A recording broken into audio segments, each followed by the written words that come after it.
பேசாதீங்க, கதையை பற்றி பேசாதீங்க, நான் கதையை பற்றி ப்ரொடியூசர் மட்டும் தான் பேசுவார் சொல்லி அவர் வந்து ப்ரோக்ராம் அப்புறம் எல்லாம் சொல்லிடுறாங்க. என் ப்ரோக்ராம் எங்கே இருக்குது 1965 கதையை ஆரம்பித்து வெளியே வந்து முடிச்சு வச்சுருக்காங்க.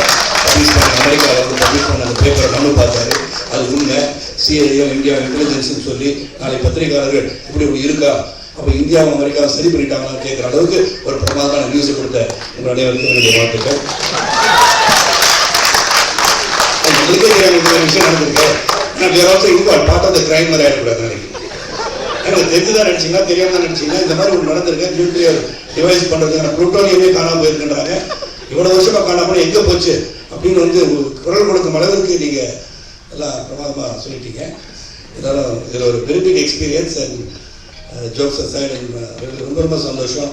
மனு and team, entire team, it's hard work மனுன்னு சொல்லிட்டு அதுக்கு வந்து ably supported by Prince producer ரெண்டு பேரும், வெங்கடேஷ் சாரும் சரி லக்ஷ்மணும் சரி.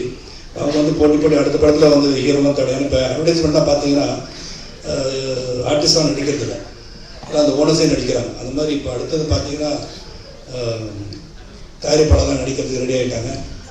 ஸோ அவர் பார்த்தாலே கொஞ்சம் பொறாமையாக இருக்குது. ஏன்னா அவரும் பாடியெல்லாம் பில் பண்ணிட்டு ட்ரிம் ஆகிட்டாரு. கௌதம், ஆர்யா இதை வாட்ச் பண்ணுங்க. அவரை அடுத்த படத்தை கமிட் பண்ணி வச்சுட்டு அப்புறம் நீங்கள் படிக்கலான்னு சொல்லிடலாம். இது ஒரு பெரிய எஃபர்ட். மிஸ்டர் எக்ஸை பொறுத்த வரைக்கும் very big effort. And thank you Manu for giving the opportunity. நான் மனு வந்து அந்த கதையை சொல்லும்போது இன்ட்ரெஸ்டிங்காக இருந்துச்சு. இது ஒரு பெரிய ஸ்கேலான படம் தான் உண்மையிலே, லார்ஜ் ஸ்கேல் மூவி. அது வந்து ப்ரொடியூசர்ஸ்லாம் வந்து கதையை கேட்டு இதை ஒத்துக்கிட்டேன்னு சொன்னாங்கன்னா அவர் சொன்ன மாதிரி there is something in the sacrifices of உலகத்துறை பற்றி, the intelligence people, how they work hard. ஏன்னா அவங்க வந்து வெளியே தெரியாத கதாநாயகர்கள். அந்த வெளியே தெரியாத கதாநாயகர்கள் இந்த படத்து மூலம் எப்படி அவங்க வந்து மெனக்கடுறாங்க என்பதை சுட்டி காட்டுகிற ஒரு படம். நிச்சயமாக எல்லாருமே இங்கே ஆக்ஷன் ஹீரோஸ் தான். அந்த ஸ்டேஜில் சில்வா மாஸ்டர் சொல்லவே வேண்டாம், எல்லாரையும் ஹார்ட் ஒர்க் பண்ண வச்சுருக்காரு. அது வந்து என்னை வந்து சிங்கிள் ஷாட்டை பற்றி பேசிகிட்டு இருக்காங்க. அது எப்படி வெட்டி வச்சுருக்காருன்னு தெரியாது. பிரசன்னா சார் தனியாக கேட்டுறேன். நான் சிங்கிள் ஷாட் நல்லா பிரமாதமாக இருந்தது. ஆனால் படத்துக்கு வந்து லென்த்து கொஞ்சம் அதிகமாக இருக்குன்னு கட் பண்ணிடுவாங்கன்னு நினைக்கிறேன். அதெல்லாம் நடக்கும். அது ஒரு சந்தோஷம் தான். What ever happens with the good. இந்த படத்தை வந்து நிச்சயமாக ஒரு ஆக்ஷன் குழு மட்டும் இல்லை, எல்லாரும் ஆக்ஷன் குழு அப்படின்னு சண்டை படத்தை எடுத்து விட்டாருன்னு சொல்லிடுறாங்க. there's a lot of emotion in the entire film which cannot be said, no, it will be a spoiler. அந்த இமோஷன் வந்து என்னன்றது படத்தை பார்க்கும்போது the deep relationship, emotions இதெல்லாம் இன்வால்வ் இந்த படத்தில். அந்த இமோஷன் எப்படி இருக்கு, who is fighting who. ஆனால் இங்கே சொல்லும்போது கௌதம் கார்த்தி வில்லன் சொல்லிட்டாங்க, அவர் ஹீரோ. நல்லா இருக்கணும் கதை சொல்லுவாங்க. யூஎஸ்பே வச்சுக்க எந்த மீட்டிங் போனால் நம்ம சொல்லிடுறது. ஸோ அந்த மாதிரி சாமிங் பர்சன் கார்த்திக், ஆர்யா, எப்படி சாமிங் வையா. அண்ட் ஆர்யா வந்து எல்லாருக்கும் சாப்பாடுலாம் கொடுத்துருக்காரு, எனக்கு இதெல்லாம் கொடுக்கல. ஸ்வீட் பாய் நாங்கள் எப்படி ஸ்வீட்டாக இருக்கான்னு தெரியாது எனக்கு. ஏன்னா ஸ்வீட் பாயாக இருக்கலாம், எனக்கு தெரியல. But is working out really hard. Karthik கௌதமோட ஒர்க் பண்ணும்போது அவங்க அப்பாவோட ஒர்க் பண்ண மாதிரி எனக்கு ஒரு ஃபீலிங்.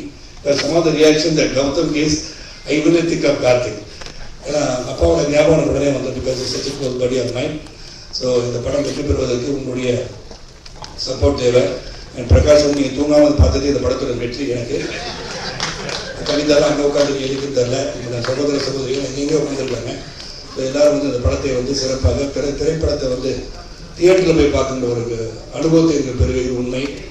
இதில் வந்து ஆக்ஷன் மட்டும் இல்லை, emotion is there and production value. And Manu dedicated person. Manu வந்து ரொம்ப சாஃப்டாக தெரிவார், இப்படிதான் தெரிவார்.